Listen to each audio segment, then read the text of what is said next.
What is up, everybody, and you are very welcome to tonight's Transfer Gossip Roundup. So as always, what I'm going to do is go through the newspaper headlines and stories around Liverpool Football Club, speak about them for a few minutes, and then hopefully come to a consensus about whether they're truth or they're complete nonsense. And again, I would appreciate all of your comments in the comment section. Do drop a like on the video, and of course do hit that subscribe button if you're new to the channel. Another thing that I keep meaning to forget is, one, it is brilliant to see that you guys are enjoying the short form videos on here on YouTube, and I appreciate your support. If you do like the Anfield Agenda live stuff and you are missing it, don't forget we are going to be live on Twitch all of next season. So do come across all of our watch-alongs, nightly news shows, about 8:45 usually. Stuff like that you can find on the Anfield Agenda Twitch channel. There is a link to the Twitch channel in the description of this video.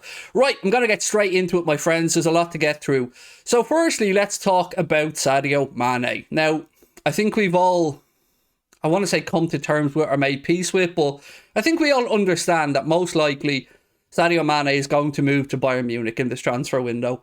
And that's, I don't want to say it's fine because it's not, because we all wish he stayed, but I think we're accepting of it because it's Sadio's wishes. And we know that Sadio Mane has had 6 years at the football club and 6 amazing years where we've won, as I said yesterday, every trophy possible to win. And he's been a massive, massive part of that. So when I seen today, and I had reports when I was on a live stream, people coming in to say about these comments attributed to Sadio Mane from an international press conference where I think he was spoken to and told that 60 or 70% of Senegalese fans would like to see Sadio Mane leave Liverpool and move on. Now that's fine. Senegalese fans, of course, have absolute right to their opinions, but what I don't want to happen here, and what's worried me about the situation is, I don't want there to be any bad blood when Sadio leaves the club, because he doesn't deserve that. He deserves a huge thank you for a job well done. And I think, you know, the general consensus amongst Liverpool fans I've spoken to have been that we understand his decision, we respect his decision, and, you know, we wish him all the best for the remainder of his career, wherever that might be, and it looks like it'll be Bayern Munich. But I hope that this doesn't turn into a situation that leaves a sour taste in the mouth for either Sadio or for the club, because I don't think it's in anyone's best interest. So I get that the question was put to him, but I've long warned people about my nervousness that when players go off on international duty or go off on their summer holidays, we tend to see more of these provocative style questions being asked to them and sometimes putting the players on the spot.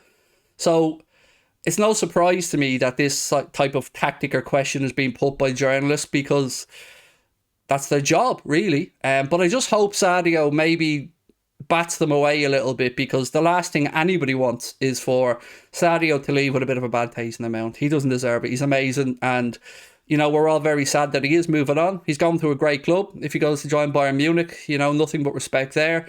But I just don't want there to be any bad blood between Sadio and the Liverpool fans, because he's had a great relationship with the fan base for the 6 years he's been here. And as I said, I think the general feeling is most of us feel like, okay, not the decision we wanted, but we respect Sadio's wishes.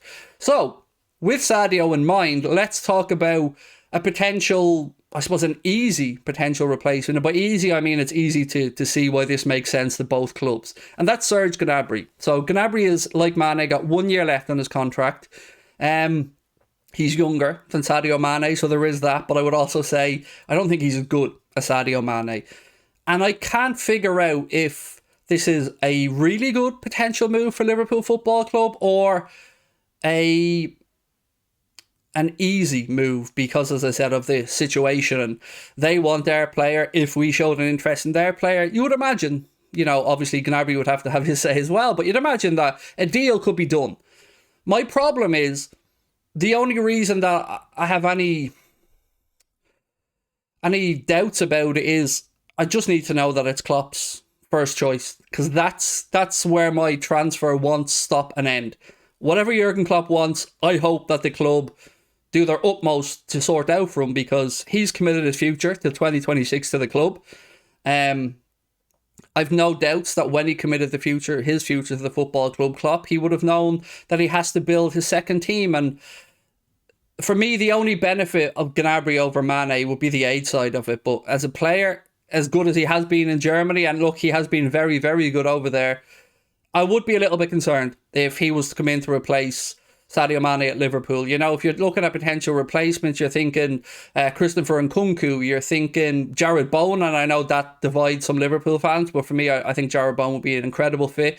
Or maybe you're looking for a bit of a wild card like Federico Chiesa, who, you know, at Juventus has obviously had an ACL and is coming back from a long time out, so that would be a big concern. And there's also the fact that I'm sure Juve wouldn't want to lose him after bringing in Vlahovic. They're rebuilding for an assault back in Serie A after not winning the league title for the past 2 years. So there is all of that. So again, I just come back to the fact that if it is going to be Gnabry, and I don't know, again, this is just paper speculation, I want it to be for the right reason and not just because he's available.